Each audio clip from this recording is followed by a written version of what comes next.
Assalamualaikum warahmatullahi wabarakatuh. Perkenalkan, nama saya Faris Ahmad Sidik dengan NRP 15/2024-038. Di sini saya akan menjelaskan codingan dari soal dictionary yang diberikan. Nah, kita lanjut saja langsung ke soalnya. Di sini ada soal eh, pertama, kedua, dan ketiga. Nah, di soal yang pertama, di sini kita diperintahkan untuk membuat dan mengakses dictionary-nya. Nah, di sini juga diminta untuk membuat sebuah dictionary bernama data sampah yang menyimpan informasi tentang tiga jenis sampah, yaitu organik, anorganik, dan B3.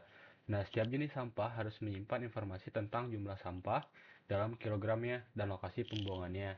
Nah, di sini juga diberikan tiga data, yaitu sampah organik, sampah anorganik, dan sampah B3 dengan masing-masing mempunyai jumlah dari sampahnya dan lokasi pembuangannya. Nah, eh, saya akan menjelaskan terlebih dahulu untuk codingan yang soal pertama.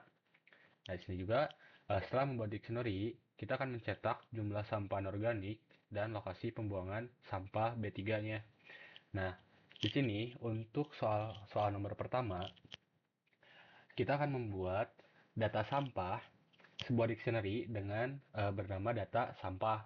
Nah, kita membuat satu variabel bernama data sampah dengan isinya atau value-nya tuh dari data-data yang sudah disediakan, yaitu sampah organik, sampah anorganik, dan B3. Nah, karena dictionary, artinya kita memakai kurung kurawal. Nah, ketika dictionary, nah salah satu sifat dari dictionary itu dia harus unik. Nah, makanya di sini ada key dan ada value-nya. Nah, di dalam value-nya juga di sini ada key lagi dan ada value-nya lagi. Nah, di sini kita membuat satu variabel bernama data sampah dengan bertipe data. Di sini tuh value-nya bertipe data dictionary. Nah, ada tiga data, yaitu organik, anorganik, dan B3. Nah, di sini setiap jenis sampahnya harus menyimpan informasi tentang jumlah sampahnya. Nah, di value-nya kita membuat lagi dictionary dengan isinya tuh yaitu si jumlahnya itu sebagai key-nya dan 120 kilo di sini ini sebagai value-nya. Dan yang kedua di sini ada lokasi sebagai key-nya dan TP organik ini sebagai si value-nya. Nah, begitupun si anorganik dan B3.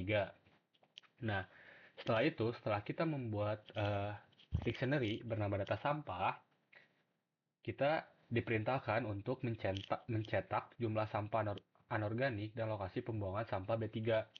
Nah, kita langsung print untuk si jenis sampahnya atau jumlah sampahnya. Di sini kita print untuk jumlah sampah anorganik, kita mengambil data dari data sampah atau data sampah di sini, variabel data sampah di sini.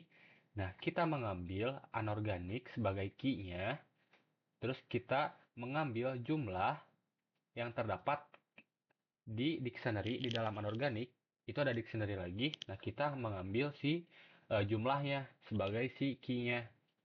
Nah, di sini anorganik, kita mengambil anorganik. Nah, pertama kita memanggil data sampahnya dulu yang membungkus sebuah data-datanya. Nah, setelah itu kita memanggil key-nya atau data mana yang akan kita ambil. Nah, di sini kita akan mengambil anorganik. Nah, kita akan mengambil anorganik. Terus dari anorganik kita akan mengambil eh, untuk value-nya yang mana. Nah, karena di sini value-nya itu berbentuk dictionary juga, nah jadi kita tuh harus memanggil key-nya juga. Nah, kita tuh karena kita akan mencetak untuk si jumlahnya, jadi kita memanggil si jumlahnya sebagai key-nya. Nah, terus yang kedua di sini, kita akan mengeprint atau mencetak untuk lokasi pembuangan sampah B3. Nah, sama seperti anorganik, data sampah anorganik yang di atas. Nah, yang membedakan di sini, kita mengambil data sampahnya, kita memanggil variabel data sampahnya. Nah, perbedaannya, yang tadi kita mengambil key-nya itu anorganik, nah sekarang kita mengambil key-nya itu B3. Dan dari B3, kita akan mengambil untuk value-nya karena di sini berbentuk dictionary, jadi kita harus memanggil key-nya atau kuncinya. Nah, dari B3 ini tuh kita mau mengambil data yang mana? Nah, di sini tuh kita akan mengambil data untuk si lokasi. Nah, kita akan mengambil untuk si lokasi, yaitu tempat pengelolaan B3. di sini. Nah, selanjutnya kita lanjut ke soal nomor 2. Di sini soal nomor 2 kita diperintahkan untuk menambah dan memodifikasi data dalam dictionary. Nah, di sini kita akan menggunakan lagi dictionary data sampah dari soal pertama. Nah, di sini tuh di soal nomor 2 kita akan menambahkan jenis sampah baru bernama elektronik dengan jumlah sampahnya 40 kg dan lokasi pembuangannya itu yaitu pusat pengelolaan elektronik. Nah, kita lihat di sini ada kita menambahkan data dengan kita mengambil data sampahnya, kita memanggil lagi data sampahnya dan kita masukkan apa yang mau kita tambahkan. Nah, di sini kan kita akan menambahkan elektronik.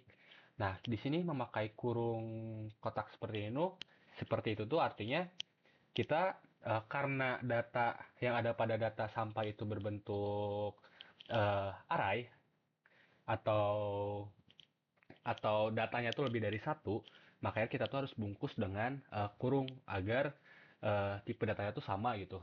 Nah, di sini kita akan menambah data untuk elektronik. Nah, jadi kita tuh eh, ketik atau tuliskan kembali key yang akan ditambahkan. Nah, di sini tuh kan key yang akan ditambahkan tuh elektronik. Nah, artinya kita memanggil data sampahnya dan kita akan memasukkan elektronik sebagai key-nya. Dan di sini sama dengan, nah, dictionary yang ada pada value di sini tuh ini sebagai value dari elektroniknya.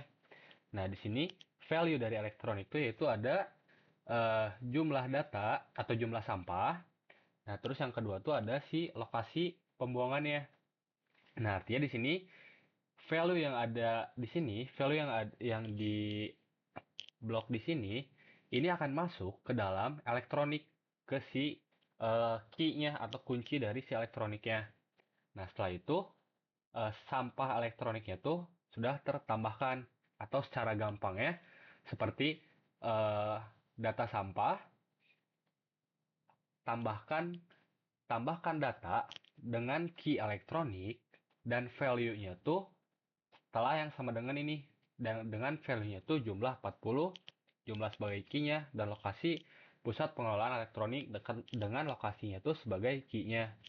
Nah, setelah kita menambahkan data pada data sampah di sini, nah, ketika kita menambahkan data, otomatis di bawahnya tuh dia tuh akan seperti anggapan ya, dia tuh akan seperti ini, elektronik, koma dengan value-nya yang di sini. Nah, anggapannya tuh nantinya akan seperti ini untuk si datanya karena kita menambahkan data setelah data sampahnya, data yang awalnya itu ditambahkan. Nah, agar kita bisa menambahkan sebuah value dalam satu dictionary, caranya tuh kita memanggil data sampahnya, kita memanggil variabel yang akan kita tambahkan, terus kita masukkan key-nya, dan kita masukkan si value-nya. Nah, setelah itu kita akan baca kembali. Nah, setelah itu diperbarui jumlah sampah organik menjadi 130 kilo. Nah, di sini cetak seluruh dictionary setelah pembaruan. Nah, artinya kita akan memodifikasi data organik yang asalnya 120 kg menjadi 130 gram. Nah, caranya bagaimana? Nah, caranya sama seperti print di awal. Ketika kita akan mengambil data dari data sampahnya, kita memanggil key yang pertama dulu. Setelah itu kita memanggil untuk key yang keduanya. Nah, seperti contoh di sini lokasi pembuangan sampah di sini B3, kita memanggil key-nya, key yang pertama, lokasi itu sebagai si key yang kedua. Nah, sama seperti kita akan memodifikasi data. Di sini kita memanggil untuk si variabel yang menampungnya, data sampah. Nah, kita memanggil eh, untuk key pertama kita panggil, terus yang key yang kedua kita panggil jumlahnya. Nah, artinya di sini kan jumlah tuh dia di anorganik, B3 juga kan ada. Nah, dengan perintah seperti ini, artinya kita tuh secara spesifik memerintahkan untuk memasukkan jumlahnya tuh ke dalam organik dengan value-nya tuh 130. Nah, artinya data yang tadinya 120 ini akan terupdate menjadi 130. Nah, setelah itu kita sudah memperbaharui jumlah sampah organik menjadi 130 kilogram. Nah, setelah itu kita akan mencetak seluruh dictionary setelah pembaruan. Nah, di sini kita akan mencetak untuk dictionary setelah pembaruan. Nah, kita akan menggunakan looping for dengan di sini for atau jenis looping dari Python, salah satunya itu for jenis, info. Nah, jenis ini sebagai key-nya dan info ini sebagai value-nya. Nah, ini tuh sifat dari ketika kita ngelooping menggunakan metode items. Nah, jadi ketika kita menggunakan items, sudah pasti di sini ada si key-nya dan sudah ada si value-nya. Nah, jadi jenis sampah ini tuh sebagai key, info sebagai si value-nya. Nah, setelah itu kita print jenisnya, atau kita print si key-nya atau kuncinya. Setelah itu kita tambahkan titik 2, ini sebagai pemisah antara key dengan si value-nya. Nah, di sini kita panggil lagi untuk si value-nya, untuk agar si value-nya itu kecetak gitu. Nah, setelah itu kita lihat lagi soal ketiga, yaitu menambahkan if else. Nah, di sini dengan menggunakan dictionary data sampah yang telah Anda buat atau yang telah saya buat, di sini kita diperintahkan untuk membuat sebuah program yang memeriksa setiap jenis sampah dan mengelompokkannya berdasarkan jumlahnya. Nah, jika jumlah sampah lebih dari 100 kg, cetak pengelolaan intensif diperlukan untuk jenis sampahnya. Nah, jika tidak, cetak jenis sampah dalam batas aman. Nah, gunakan percabangan if else untuk menyelesaikan tugas ini. Nah, di sini kita lihat di codingan loopingan yang kedua, atau kita akan menambahkan dulu untuk print ya, agar menjadi pembeda. Di sini misalnya pemeriksaan jenis sampah berdasarkan jumlah. Nah, oke.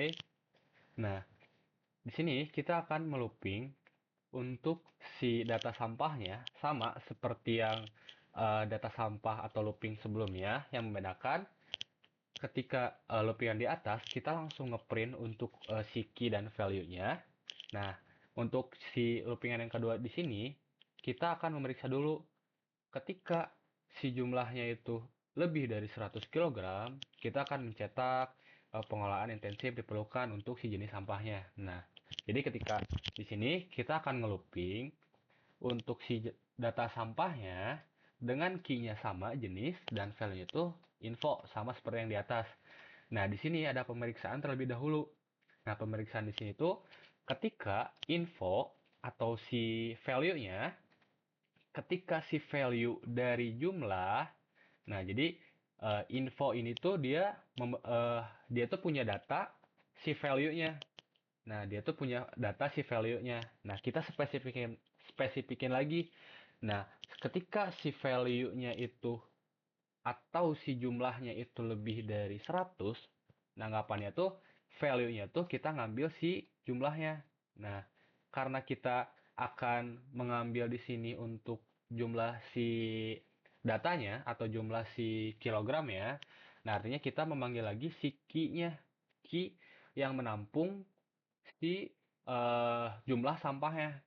Nah, di sini yang menampung jumlah sampahnya yaitu si key yang bernama jumlah di sini. Nah, artinya di sini kita akan memeriksa, kita panggil infonya untuk menampung si value-nya, dan kita akan mengambil value yang ada di mana. Nah, kita tuh akan mengambil value yang ada pada jumlah di sini. Nah, jadi ketika si value jumlahnya atau data sampahnya lebih dari 100, kita print F pengelolaan intensif diperlukan untuk, nah ini tuh untuk si jenis sampahnya. Nah, jenis sampah di sini kan dia sudah menampung key yang ada pada data sampah di sini di atas. Nah, artinya di sini kita panggil lagi agar ketika jumlah organik itu lebih dari 100 dia akan mengeprint pengolahan intensif diperlukan untuk organik. Nah, ketika anorganik lebih dari 100, dia akan mengeprint anorganiknya gitu. Jadi tepat gitu untuk printnya atau untuk cetaknya untuk setiap data sampahnya. Nah, terus ketika di sini jika tidak cetak jenis sampah dalam batas aman. Nah, artinya kita panggil lagi untuk si jenisnya atau si key-nya. Kita panggil lagi untuk si jenisnya. Seperti contoh, misalnya organik kurang dari 100 kg. Nah, artinya kita panggil di sini organik dalam batas aman. Nah, seperti itu. Nah, di sini kita lihat, di sini gunakan percabangan if else untuk menyelesaikan tugas ini. Nah, kita sudah menggunakan if else untuk menyelesaikan dari soal nomor 3. Nah, di sini mungkin cukup sekian penjelasan codingan dari saya. Mohon maaf bila ada kekurangan dan salah-salah kata. Sekian dari saya. Wassalamualaikum warahmatullahi wabarakatuh.